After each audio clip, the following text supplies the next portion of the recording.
Labadiena, mano vardas Algirdas Karalius ir šiandien turiu pasakyti kažką ypatingo tokio. Labai džiaugiuosi, kad Lietuvos gyventojai turi galimybę nuvažiuoti į Londoną pas ypatingą speakerį, kalbėtoją, motivatorių, sėkmės mokytoją Anthony Robinsoną.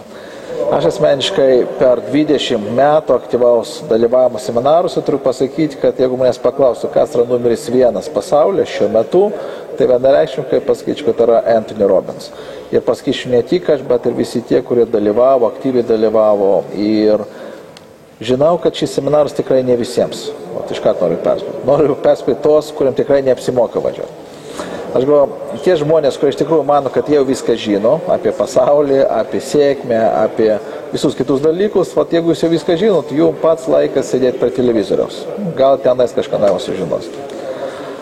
Tie žmonės, kurie nelabai tiki, kad jų situacija gali pasikeisti, kad jų darbo vieta arba jų namuose viskas kitaip negu pasaulyje, jeigu jūs esate toks skeptikas, irgi labai rekomenduoju nevažiuoti šį seminarą.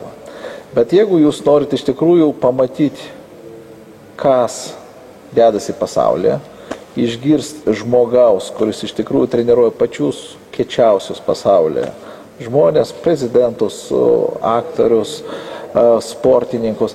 Ir svarbiausia, jeigu jūs norite, kad tikrai jūsų gyvenimą būtų įjungtas toks turbinos mygtukas, tai jūs vienareikšmiškai tenais turėtumėt nuvažiuoti. Ir dar nuvežti visą savo šeimą, kaimynus ir visus savo draugus, nes tikrai bus apie ką kalbėti ir labai ilgam įsiminsi šį seminarą. Aš jame buvau 2 kartus ir labai norėčiau nuvažiuoti 3 kartą. Taigi, ko gero, gal susitiksim tenais kartu su jumis, o jeigu ne, tai susitiksim geriausiose pasaulio pliažuose, bet kuriuo atveju labai dar kartą rekomenduoju važiuoti į seminarą pas Anthony Robbinsą ir džiaugiuosi, kad Darius Jonauskas gali padaryti viską, kad jums tikrai ta kelionė būtų super.